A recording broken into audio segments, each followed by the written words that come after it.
Smash burgers are seriously one of the greatest inventions ever made. So here's how you make them. First things first, we're going to caramelize some onions. For that, I'm going to take a couple of onions that I'm going to chop the top and bottom of, tear off its outer skin, and then dice even-ish pieces. Caramelized onions do take a lot of time. They usually take about 30 to 40 minutes normally with some constant stirring. But trust me when I tell you that they are completely worth it and they will change your burger game forever. After you have your onions nice and diced, just make sure that they are all more or less the same size. We're gonna turn on the heat on a stove and then add a little bit of butter to the pan. Now, once your butter has melted, you're gonna add in your onions, making sure to drop some around the stove. First, gonna turn white and translucent. And then slowly as time goes on, they are going to start developing some color. Now, if they are developing too much color or if they're browning too fast, make sure to put the heat down and you can add a drop or two of water until they get to this sort of color and consistency where they're jammy and they're sweet and they're really, really, really brown. And that's exactly what you're looking for. Next up, we're going to be talking about our meat. Now, you can use whatever type of meat you want to. Anything between an 80% lean and a 20% fat is great. I usually like shaping my patties myself because that means you can control the thickness and measuring them out. I ended up somewhere between 180 grams per patty that we are going to very lightly shape into a ball. Make sure it's not tight at all. And we are going to then season liberally with salt and pepper, both on the top and the bottom. You can also season in the pan, but I usually forget to do that. So if you are forgetful like me, please make sure you do that. A 20% fat content will give you the perfect amount of juiciness without making it too chewy. Once you have your balls nice and seasoned, we're going to let them rest at room temp while we get everything else ready. Next up, we're gonna talk about our buns. I got mine from the bread company. They make this gorgeous potato bun that is yellow and soft and squishy and the perfect accompaniment to a smash burger. You can make your own buns or use any pre-made buns that you might like. Once they pass the smush test, they're good to go. Take some room temperature butter and we're going to spread that liberally on both sides of our bun, making sure to get all of those nooks and crannies, especially around the corners, because we want nice golden toastiness. Once you've lathered enough butter to have a cholesterol problem, put to a side so that they're ready when we have to toast. Next, we're going to make some sauce. For this, we're going to be chopping up a green chili. Now, this burger sauce is by far one of the best sauces I've ever tasted in my life. It is tangy and it is sweet and it is umami and it is everything you could want and more. I would highly recommend 1 part ketchup with 1 part mayo, a sprinkle of garlic powder, a sprinkle of cayenne powder, salt, pepper, caramelized onions that we prepared earlier, our green chili, and just give that a nice stir. You can adjust the sauce according to your own taste.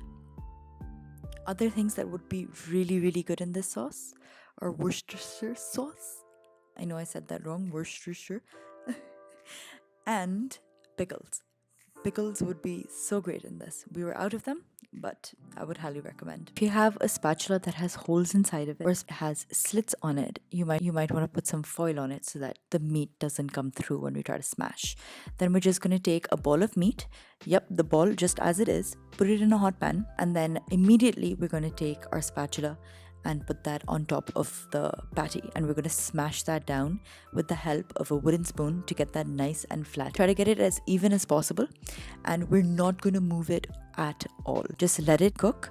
If your patty is sticking, that means it's not done cooking. Once it's completely cooked, it'll release from the pan itself, so don't worry about it. When we flip it over, you should have all of these delicious brown caramelized bits that'll make burger juicy from the inside but crispy from the outside. That's exactly what we want. Cook for about 4 to 6 minutes per side. If you want your burger more well done, you can cook it for longer, or you can also just go to therapy. Nobody should have a well done burger, but that's just my opinion. Then we're just going to top this off with cheese. You can have 1 slice, you can have 2. I'm not one to judge you. And to get that perfect cheese ooze, we're going to drop 2 to 3 drops of water in a pan and then cover it with a lid and let that steam melt it all over your patty. Once your patty is nice and caramelized and crispy on the other side as well, take it off the heat and put it on a plate to let it cool and rest for a minute or 2. This will also help contain the juices before we put it onto our bun. Nobody likes a soggy bun. Speaking of soggy buns, it's time to toast ours. So into a pan, we're going to be adding a little knob of butter just so that we get even toastage. And we're going to add in the top of our bun. Give that a little move around to get all of that delicious butter.